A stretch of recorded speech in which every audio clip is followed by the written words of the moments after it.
In case you just joined us, this is Weekend File. It has been alleged that the Nigerian education system does not encourage potential graduates to be self-employed. Rather, it prepares them to seek employment, in most cases, from government. With population explosion and shrinking of public enterprises, the need for skills acquisition and entrepreneurial education cannot be overemphasized. Preparing Nigerian youth for self-reliance through skills acquisition as a way of reducing unemployment, especially within the context of government's economic diversification drive.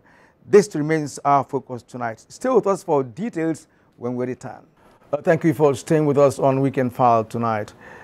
The convenience of regular income and other benefits make people shy away from self-employment. However, with white-collar jobs becoming fewer and more difficult, self-employment through skills acquisition and entrepreneurial experts say may be the answer. How true is this assertion? Over now to correspondent Emmanuel Animiro for an answer. In the 60s, unemployment in Nigeria was blamed on lack of skills by primary and secondary school leavers who were unable to offer basic skills for the labor market.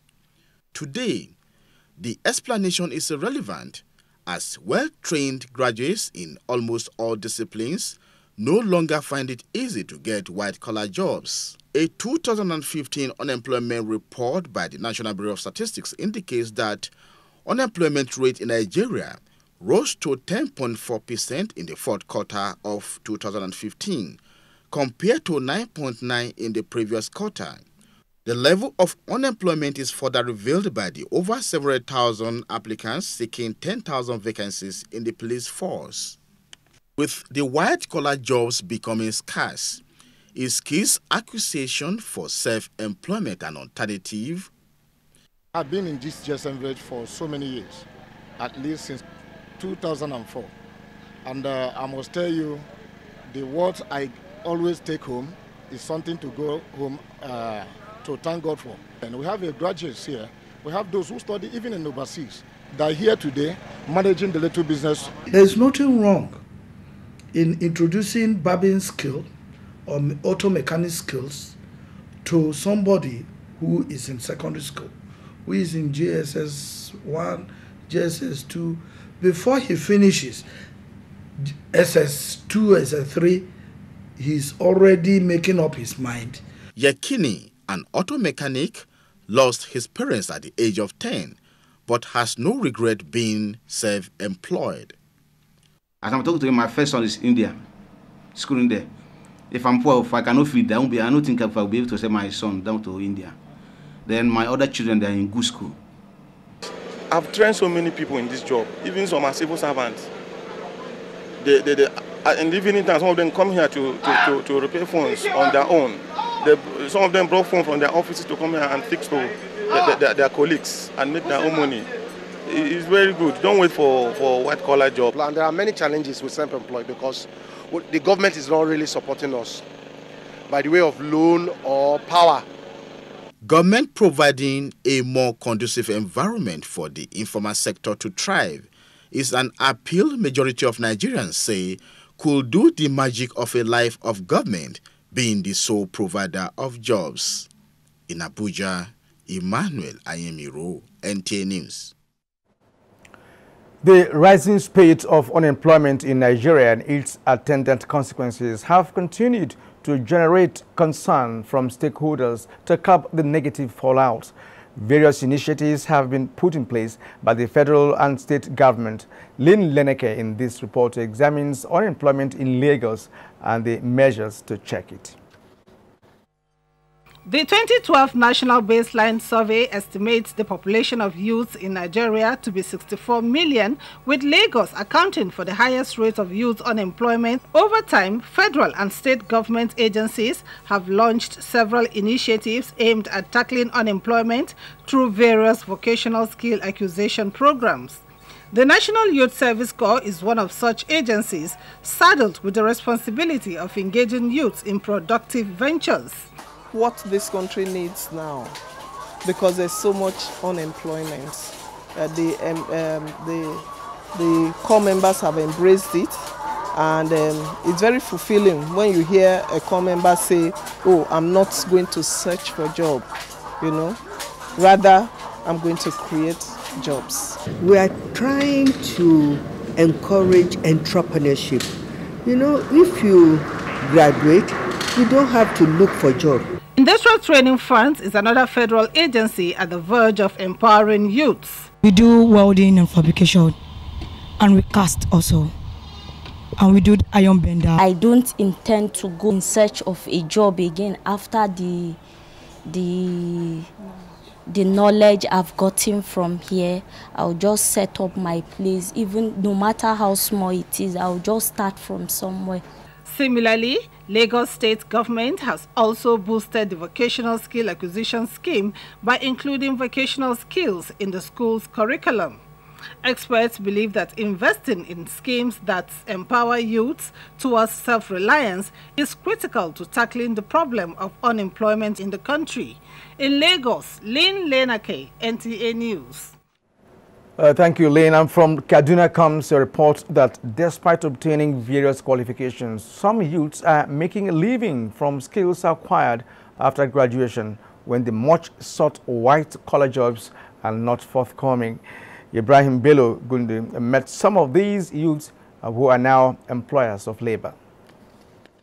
These graduates of various fields from polytechnics and universities are not after white-collar jobs. They decided to acquire skills and establish businesses like metal work and construction, aluminium work, furniture making, key repair, among others. From Kaduna Polytechnic, I have HND in Human Resources Management. I have about 10 people working with me right now. There's no work at hand. Let me just continue doing it. Help me in one way or the other. Do my MBA in Finance and Investment from the same Bayero University, Kano.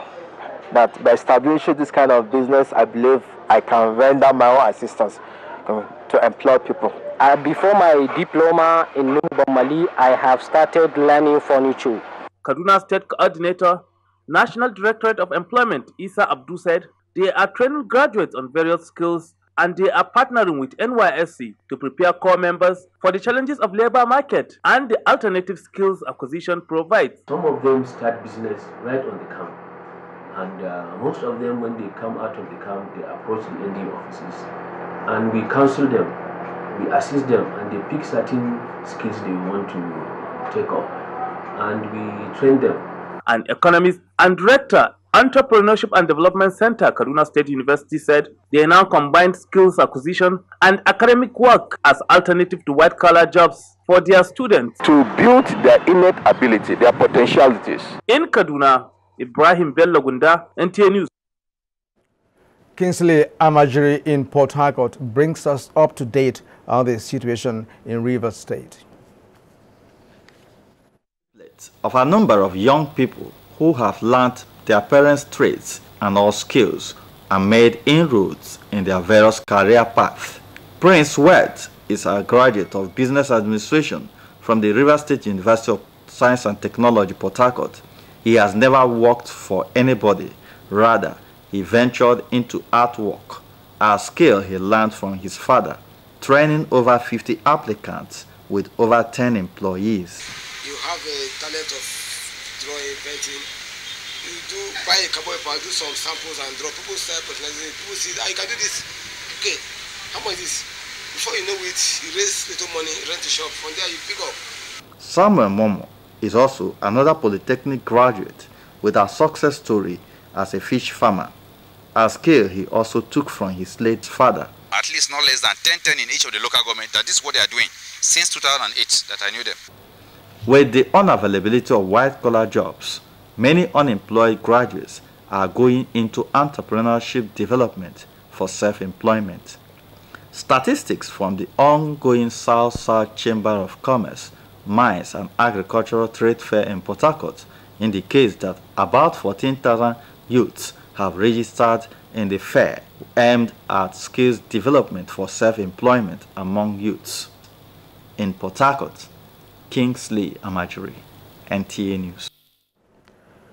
The program is Weekend File. We thank you for being there. And I have in the studio Mr. Kunle Obayan, the Acting Director General of the National Directorate of Employment. to discuss the issues. You are welcome, Kunle, to the program. Thank you very much. Thank you. Good. Many skills acquisition program were embarked upon by many administrations in this country, especially even the current one at the moment. And it does seem that the impact is not really being felt as much as the Nigerians would expect. You know, what's your take on that? Well, if we talk about previous ones that have come and gone, I would say that a lot of them, the issues that they had was improper targeting, and the skills that they were impacting were not very, they were not the exact skills that the beneficiaries need. So in that regard, they cannot go and establish, you know, it's something that they lose interest very, very fast.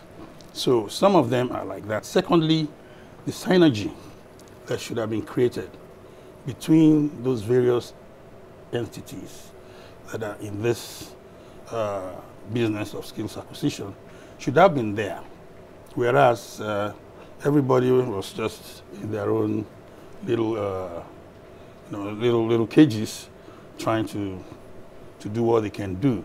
But for example, in NDE, before we go out and do any skills acquisition training, we'll scan the environment, see what skills is needed by them that they have comparative advantage, and we even pilot test it.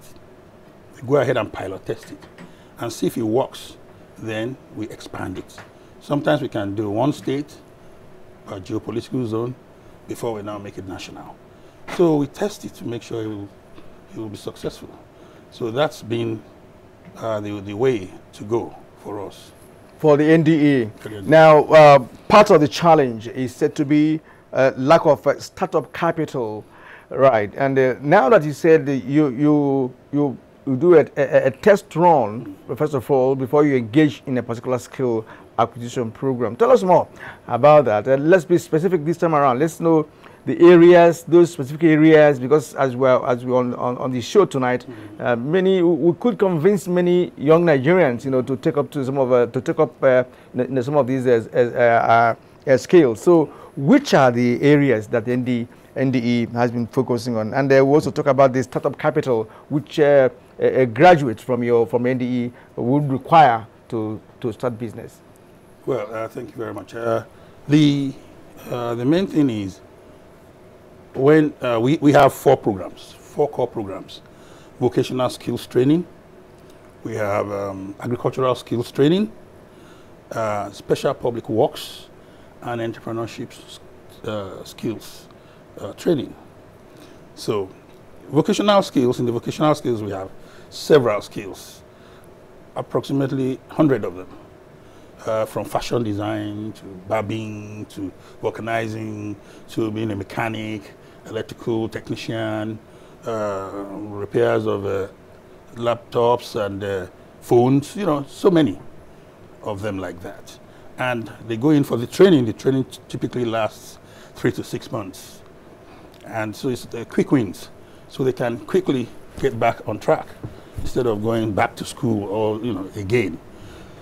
Then in the special public works, we have this environmental beautification scheme where they make blocks, those fancy blocks, you know, and some of them they make water catchments, you know, wells and things like that to show them what they can do to make some money, as well as some of them even have experience in road maintenance and construction. In the agri skills, they have several. It could be fish farming, poultry, cattle, sheep, and goat, several like that. But each of them, by the time they finish, they go into entrepreneurship training.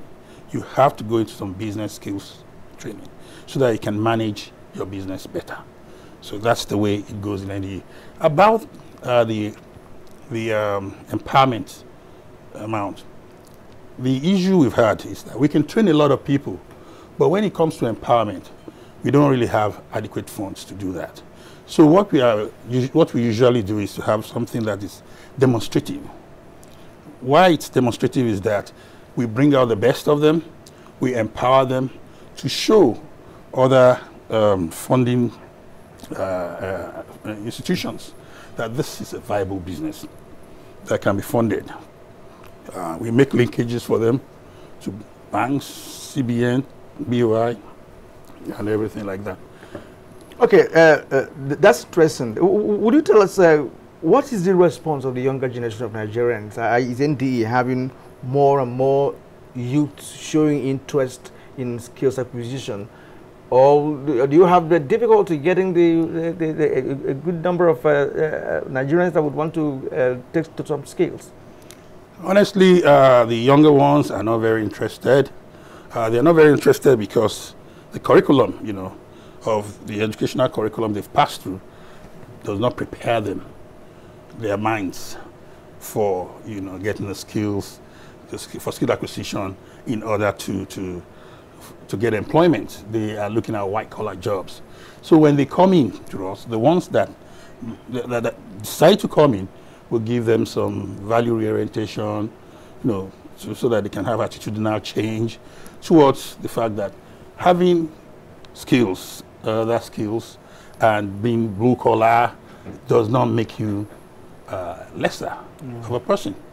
So you can even make a lot of money from there, especially if you have gone through the 4 walls of a university, then you go into that area, you will really make a lot of money. You actually mentioned this at the right time. I was going to ask you about the, you know, the educational system of the country that perhaps has not provided enough, you know, avenue through which, by which the students could be, you know, have training, entrepreneurial training while in school. You have just talked about that, but you have practical experience on, you know, training young Nigerians. Now, what would you advise for Nigeria, for the government to do with respect to inculcating or rather allowing entrepreneurial programs, you know, to be part of a school curriculum? Yeah, for sure, entrepreneurial programs should be part of it. Because the reality is that white-collar jobs are no more; they're extinct. So they need to face it from the beginning. And some of the things we are doing right now is we have a school-to-work program. The school-to-work program starts from SS1. We give them a skill in SS1, another skill in SS2, and in SS3, we put them on attachment.